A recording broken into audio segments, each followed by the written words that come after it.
लगता है सदा, लगता है सदा, हर पल बाबा तू है अपने पास। लगता है सदा, हर पल बाबा तू है अपने पास। जब जब सोचो तेरे बारे में, गुणों की सुगंध महकाए,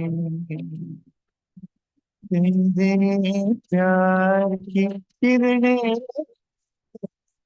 स्वर्ण प्रकाश चमचमाए। लगता है सदा, लगता है सदा।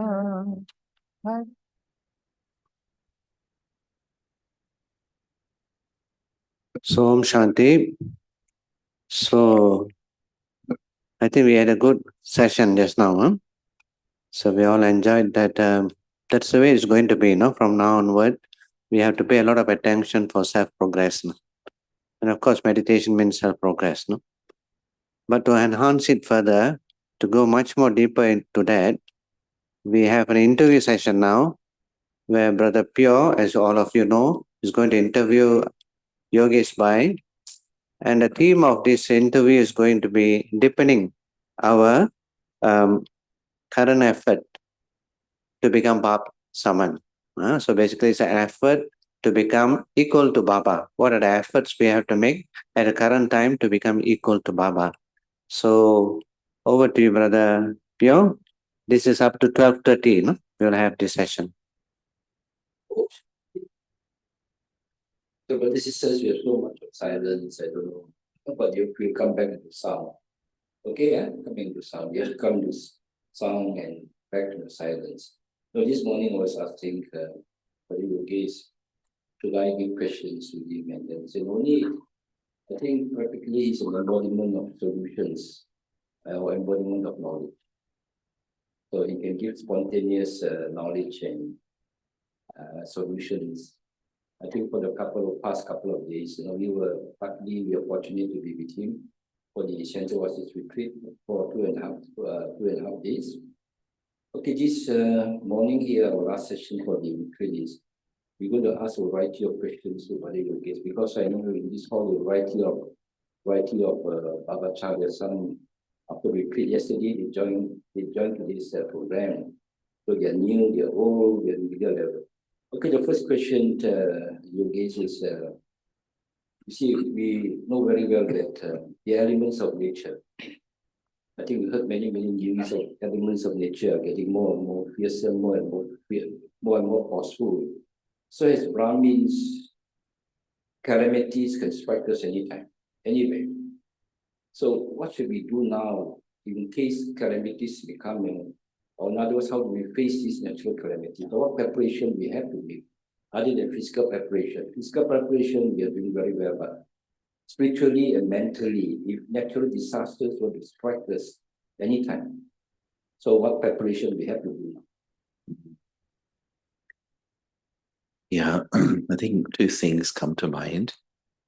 One is some years ago there was an earthquake in Bhuj in Gujarat, and that time Baba gave a message through Dadi Gulzar, and he said, people in the world, they wonder, should we be indoors, should we be outdoors, should be under the door frame, or the earthquake-prone countries, and Turkey is one of those.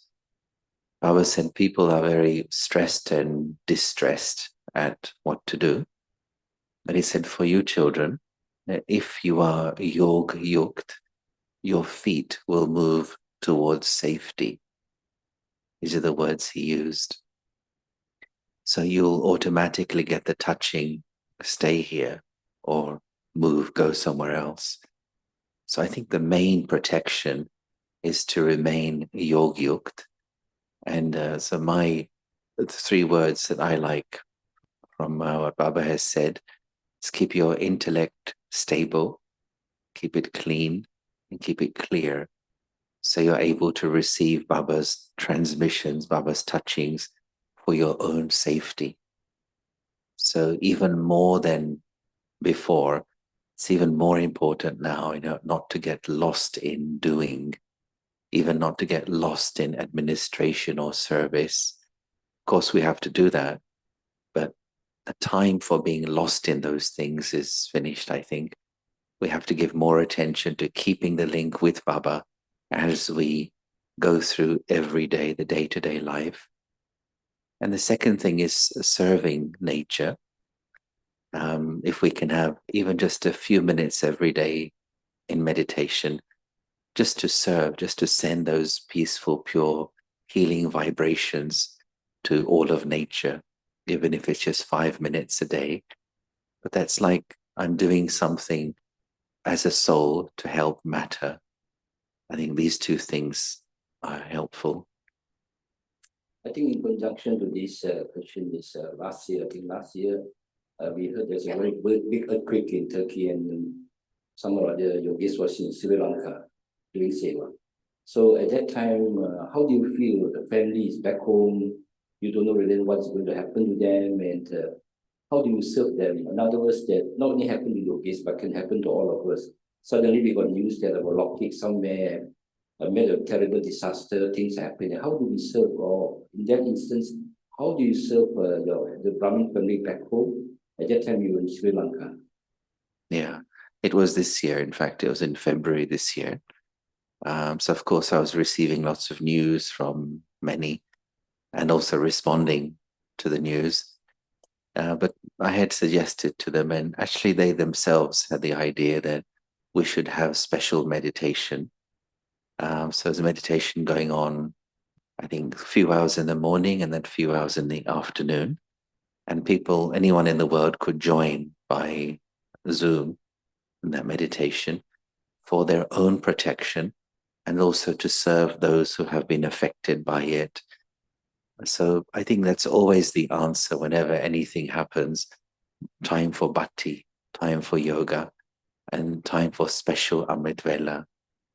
So that's how we responded to that scene. Okay, next question we move on to. So we know that times is cycle is coming to an end now, and I think all of us are very passionate on two subjects: yoga and Seva. As Yogesh was saying very much earlier on, that yoga and Seva is actually very much in our heart. So now the question is, what should we pay special attention to at this last part of a cycle in the subject of yoga? So in yoga, which particular stages or which particular experience we should really focus on?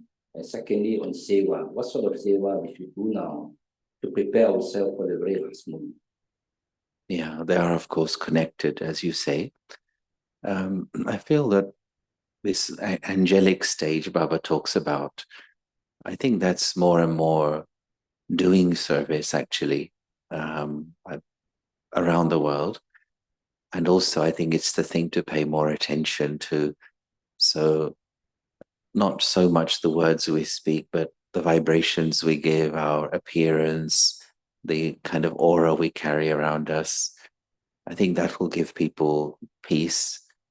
Even when people are not ready or don't have the patience to listen to lectures, they want instant peace. They want it straight away. So I think being in the angelic stage as much as we can all the time, not only when we're in front of people.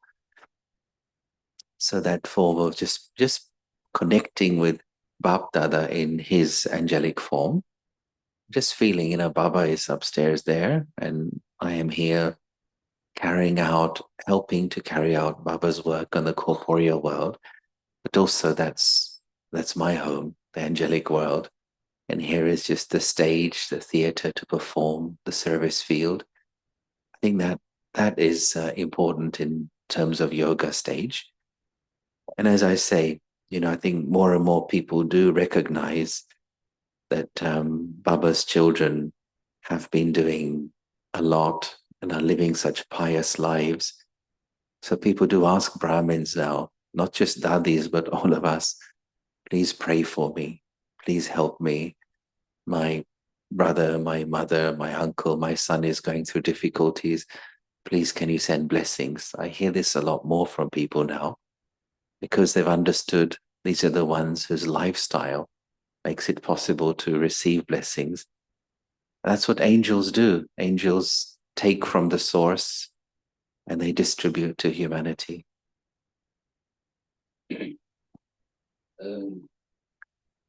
Yogesh, the other very popular question we always ask is, so we are moving towards developing new sanskaras, deity sanskaras.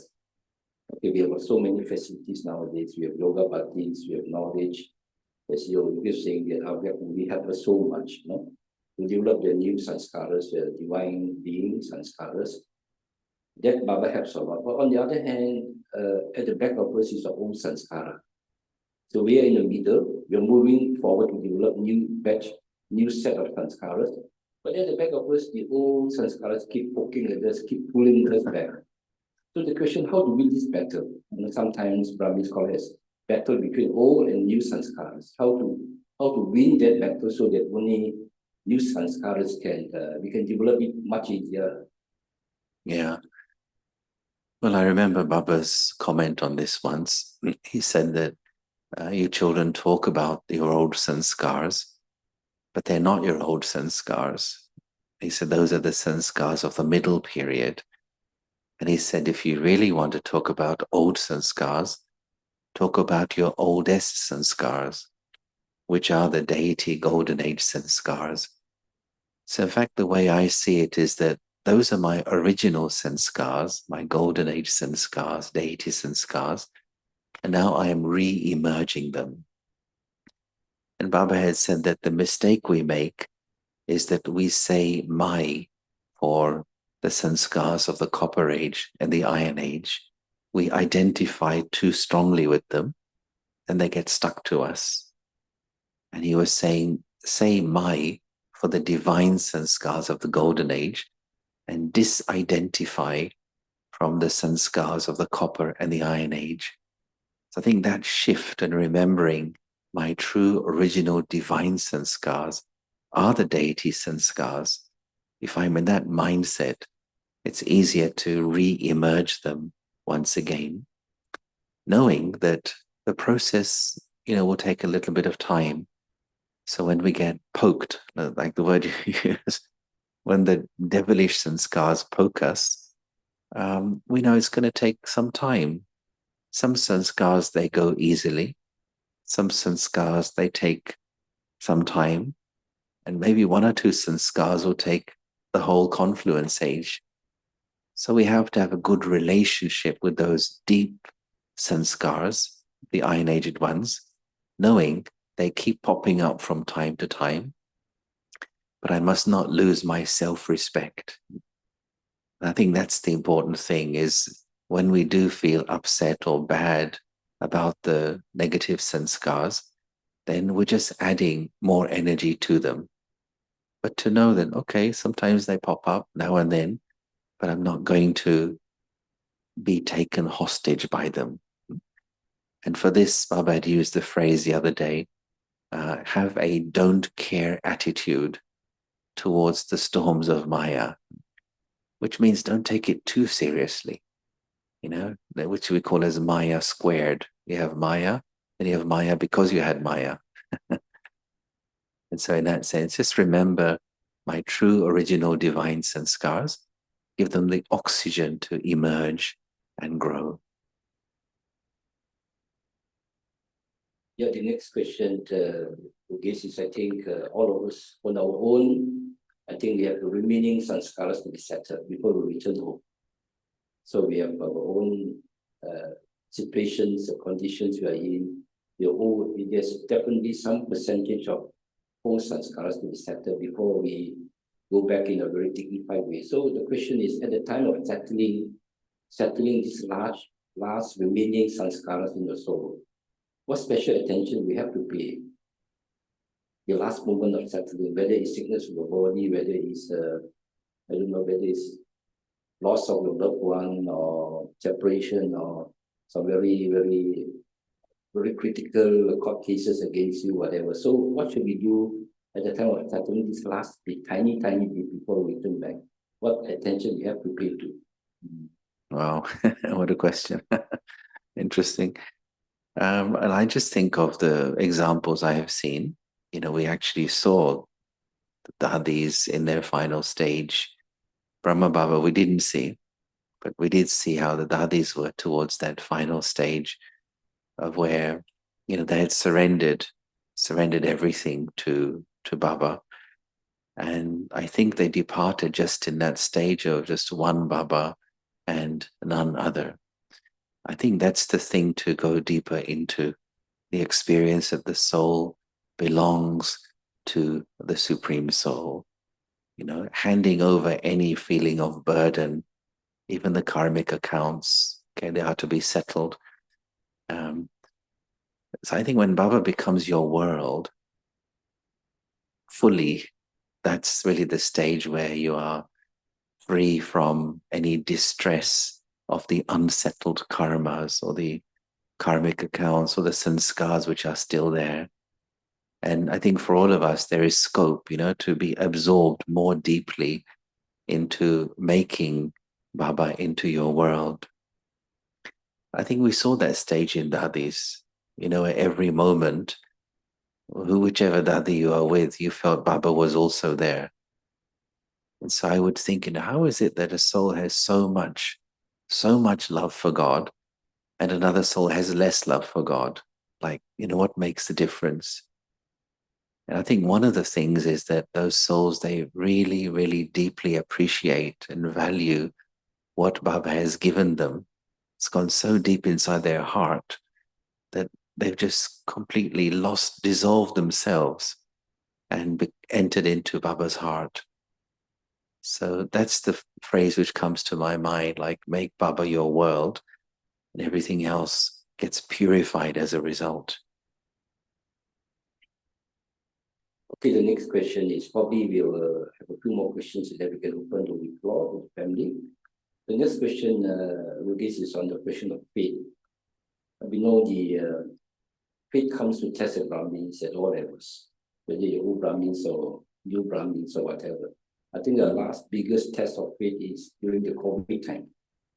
You see, some people say during COVID time, really a lot of Brahmins have been losing faith one way or another. And also during that era, that time is I think 2 years before the three Dadus left, one after the other left.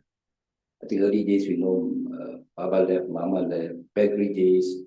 So in other words, our journey is a journey of faith actually.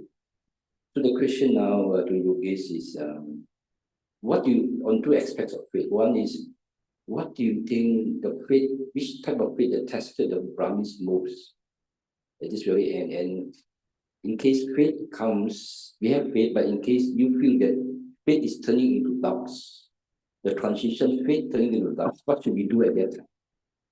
I think the first one is, which is the main type of faith which gets tested, is that for most Brahmins? Yeah, I mean, we all know the 4 legs of faith. You know, Baba's often talked about them: faith in self, faith in Baba, faith in drama, faith in family. I think the big test for many, I think, is the faith in the family. Because as Baba said today, you know, the bigger the family is, the bigger the center is, more tests will come to you. And of course, every single soul has their own sanskars. So we have to know how to handle the sanskars. And sometimes we may have too many expectations about how family members should be. We have less expectations about people without knowledge because we kind of know, you know, how they may be. But for Brahmins, we develop expectations. And when we see someone behaving below the standard or below their standard, thought can come, wow, look at this person, you know, so many years in Gyan and talks like this, behaves like that, or speaks in this tone of voice. So that can be a test of faith there. but I have to maintain faith in that person. This is also Baba's child. This is also a soul who's on the journey to completion. There, waste thoughts come as today's Murli, that we talk about someone, we spread it to others, and we create doubt and reduce their faith as well. One interesting thing once one Madhubanivasi told me, and when this Madhubanivasi was first in Madhuban, which maybe 20, 30 years ago, this person was having a hard time with the department in charge, the senior person in that person's department. And the story goes that then this person was drinking tea but was feeling a bit sad and face was heavy. And Suryabai was there and kind of asked, how are you okay and what's going on? This person shared the story. And as Suryabai said, in this yagya, if you want to continue and if you want to grow, you have to learn to forgive your seniors. Right? Now, it's easy to forgive a junior. She's junior. It's a little more difficult to forgive your equals. But to forgive your senior, that's also a box that needs to be ticked if you want to marry Mr. Narayan or Lakshmi. You have to pass the test of forgiving your seniors. Because Maya's test comes in that form as well, to shake your faith. This person longer than me in Gyan, even this person gave me the course. This person was my model. And now look, it can shake your faith. So we have to understand this is also part of my study. Can I forgive even someone senior to me and not hold on to any pain or any bitterness? And it's a big lesson, but it's part of the study to become an angel and a deity. And Baba talks about it so often, having good wishes for others, not seeing the weaknesses of others, not having waste thoughts. Even today's Murli, of course, was about that. So I think faith in the family is something that does get tested again and again. And the strategy is, if you don't like what you see, the way to see it is as a detached observer. Even with those who are very, very, very close to you, have to be detached and loving, so as to not get shocked if the behavior is not up to the standard. Then there was the second question. The second question was the case that internally we feel that our faith is slowly sort of fading away into dark spots. It will become a very, very incognito way that we are losing faith, so-called, whichever form of faith. What should we do at that time, that particular time? What sort of effort we have to make, or what sort of action we have to take? Yeah. If I feel faith is reducing and if I feel it's a concern, I think it's useful to talk to somebody about it, somebody more experienced than you, somebody maybe who's further down the line, and say, look, this is how I'm feeling at the moment. I feel it is affecting my spirituality, my Brahmin life, but that's the way I feel. And then the senior person can maybe guide you in what you individually need for your personal journey. And again, I've seen that over the years, with Adi and Gentiben and so on. And sometimes, they may say, okay, you should go to Madhuban, or you should go to this place or that place. They find a way to help you to come out of that space of doubt. And of course, Baba is the first port of call, whereas writing to Baba or having a heart-to-heart conversation with Baba in Baba's room. But as well as that, we can take help from the appointed seniors to guide us as well. I like that point that Yogesh was saying, and we all agree that the faith we have is faith for forgiveness, forgive the seniors. Very often, I think it's a really unlimited faith. When we talk of it, we only have faith to the juniors or to our equals. That is a good point. Okay, the other thing, Yogesh, we talk about the area of Seva. So we know Seva service is such a big area, and then on one hand, they are so so rosy picture about Seva. We can have so much attainments, we can get so much from Seva. But on the other side, the traps in Seva, or the sort of pitfalls in Seva. And very often, I think Baba mentioned very much that the more Seva we do, even the more service that we do. I think last Sunday Muli was a beautiful Movie that most senior BKs think that, why my name is not mentioned, why I'm not given that type of Seva, things like that. Let me put it that way. Can you give us some advice to not to fall in this pitfall of Seva, the traps in Seva? Yeah. It's true. Baba encourages us to go in the service field, knowing we will understand the purpose of service. On one hand, to create our fortune. On the other hand, all the rubbish inside the soul becomes visible, and then we have to learn to deal with it. Firstly, just about this word senior, this is what it means to me. Senior for me is not just somebody who's many years in Gyan, but senior is really about somebody whose stage is good, which means senior in being humble, senior in giving love, senior in saying you first, senior in saying, sorry, I made a mistake, I was wrong. So senior in terms of virtues, I think that's what really a senior is, rather than just how long have you been in Gyan. And then, when we experience doing service in the right consciousness, we feel very intoxicated. And you just see the face of somebody who's given the course even to one person, shining and jumping and flying, and it's beautiful. I mean, that's part of what Seva is. And through that, we get a lot of power and we get a lot of happiness. But of course, we know that when we come to Baba, we also bring baggage with us from our Iron Aged experience. So then what can happen is we can become a little possessive of some service that we do, territorial about my area, my department, and all of that. And of course, we know this then creates, some tension in relationships with others.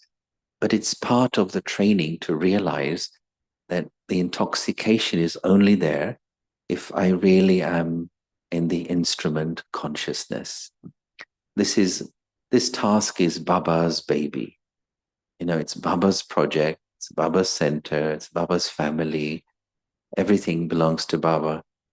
And when we sort of step into that awareness, then we move away from those traps of ego and attachment. And we realize that service and coming together is also part of the arena in which I can learn how to be humble. Now, building heaven is a team activity. It's a team sport. Nobody can do it alone, not even God. He needs Brahma. Brahma needs all of us. So since it's a team activity, it means that we need the cooperation of others to make it happen. Now, in order for me to get cooperation from others, I need to be humble. I need to say you first. Sometimes I need to say, sorry, I was a bit harsh to you. Can you forgive me? So we realize that part of the field of service is actually to develop virtue and to grow. One important realization is that let me not be defined by my service role. My self-importance is not defined. My self-value is not defined by my service role. Otherwise, it's like being in the corporate world. It's like being in a company. But the purpose of doing service is do service, but I should also be growing as I do that service. So both ways, be busy, get the job done, do it properly, be accurate, all of that.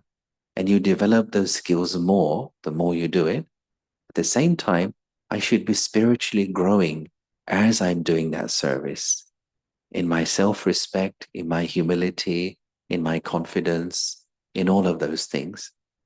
I think when we remember, there's no service, there's only Baba's service.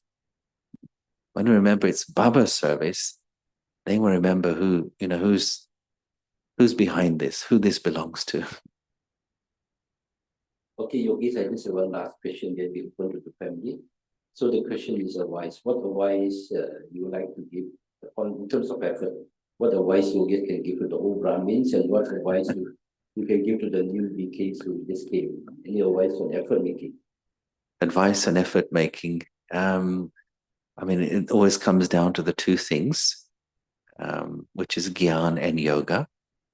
So I would say that just go deeper into churning the knowledge, especially go back to the cycle, go back to the tree, go back to the law of karma, which is three very, very deep things. Explore them, churn them, give yourself the course again to explore this amazing Gyan that we have. And then secondly, attention on karma yoga. We have lots of yoga, but then when we come into action, interaction, communication, relationship, to do it as a karma yogi. So we maintain our state of yoga as we enter into action. So I would say these two things are important.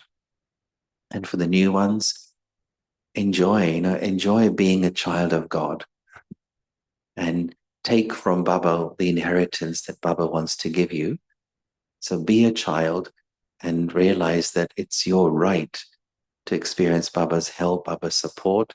Come closer and closer to Baba in your communication, your heart-to-heart communication. And Baba is just dying to give you his treasures. Okay, I think the time is captured. There are a few more answers to be carried out. I think we put our hands together to thank Yogesh for talking about it.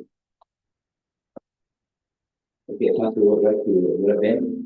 Thank you very much for the interview sessions, Brother Pio.